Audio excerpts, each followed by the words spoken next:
নমস্কাৰ ছাত্ৰ-ছাত্ৰীসকল HS1st Year exam related এটা বহুত গুৰুত্বপূৰ্ণ আপডেট দিব বিচাৰিছো আৰু এই ভিডিওটো যোগেদি তোমালোকক মই এটা কথা জনাই থব বিচাৰিছো আসলতে এটা ক্লাৰিফিকেশন দিব বিচাৰিছো এই যোৱা দিনকেইটাত তোমালোকে মন কৰিছা মই বেছি ভিডিও আপলোড কৰা নাই কাৰণ মই বহুত বেছি ব্যস্ত আছিলো আৰু তাৰ কাৰণটো হ'ল তোমালোকৰ নিশ্চয় কাৰোবাৰ নহয় কাৰোবাৰ হয়তো স্কুলত গৈ পাম এতিয়া বাৰু মই স্কুলৰ নাম ক'ব বিচৰা নাই যে ইকোনমিক্স বিষয়ৰ সাবজেক্ট টিচাৰ হিচাপে মই ইতিমধ্যে জয়েন কৰিছো যোৱাকালি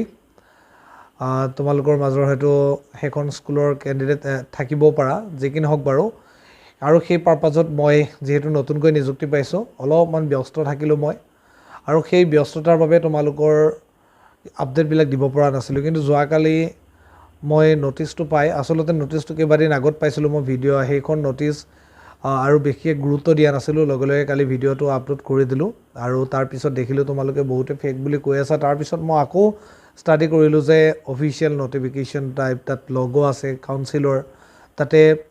এক্সাম কন্ট্ৰোলাৰৰ সিগনেচাৰ দিয়া আছে গতিকে হেখন নোটিছ যে ফেক বা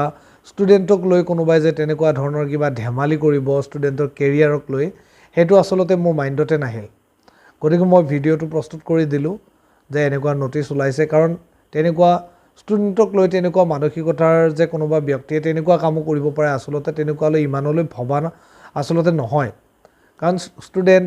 তোমালোকে এক্সাম দিবা তোমালোকৰ এক্সাম ৰিলেটেড আপডেট দিছে বেলে কিন্তু ফেক আপডেট এটা বনাই ষ্টুডেন্টক লৈ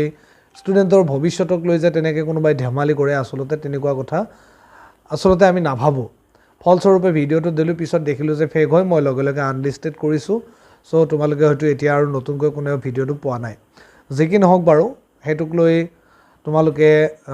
এটো ভাবিব নালাগে যে মই ফেক ইনফৰমেশন দিছো মই তোমালোকৰ বাবে ফেক ইনফৰমেশন দিবৰ বাবে মই ভিডিও যে বনাম তেনেকুৱা নহয় কাৰণ মই নিজে এজন টিচাৰ হৈ বৰ্তমান গতিকে তোমালোকক ফেক ইনফৰমেশন দিয়াৰ পৰিৱৰ্তে এটা সঠিক ইনফৰমেশন দিবই বিচাৰো যেকিন হক নতুন আপডেটটো তোমালোকে ইতিমধ্যে আজি মই জনাইছিলো যদি HS সেকেন্ড ইয়াৰ কোনোবাই চাই আছে তোমালোকৰ ৰিজাল্ট 20 জুনৰ ভিতৰত দিব বুলি ইতিমধ্যে খবৰ পাইছা সদৰ অসম ছাত্ৰ সন্থাৰ হৈতে আলোচনা আছিল আজি সেবা আৰু কাউন্সিলৰ আৰু তাতে এটো কথাও প্ৰায় নিশ্চিত হৈছে অহা 27 তাৰিখৰ পৰা পুনৰ HS1st Year এক্সাম কন্টিনিউ হ'ব মানে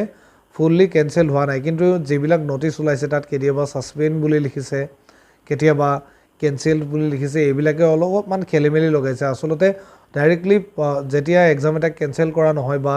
সাসপেন্ড কৰা নহয় পোষ্টপোন বুলি লিখি দিব লাগে তেতিয়া আমি ক্লিয়াৰ হৈ যাব পাৰো যে পৰীক্ষাটো পিছুৱাই অনুষ্ঠিত হ'ব কিন্তু তাৰ পৰিৱৰ্তে সাসপেন্ড বুলি দেখিলে এবাৰ এটা কেনসেল বুলি পাওছো অলপ কনফিউজন আছিল যেকিন হক বাৰু তোমালোকে এক্সামৰ বাবে ৰেডি হোৱা তোমালোকে এটো নাভাইবা যে এই চেনেলটো যোগেদি তোমালোকক কিবা ফেক ইনফৰমেশন দিয়া চেষ্টা কৰা হৈছে তেনেকুৱা কথা নহয় অনলি ইনফৰমেশন পাৰপাজত ভিডিও বিলাক দিও যেকিন হক বাৰু এতিয়া এক্সামৰ বাবে ৰেডি হোৱা হিমানে ধন্যবাদ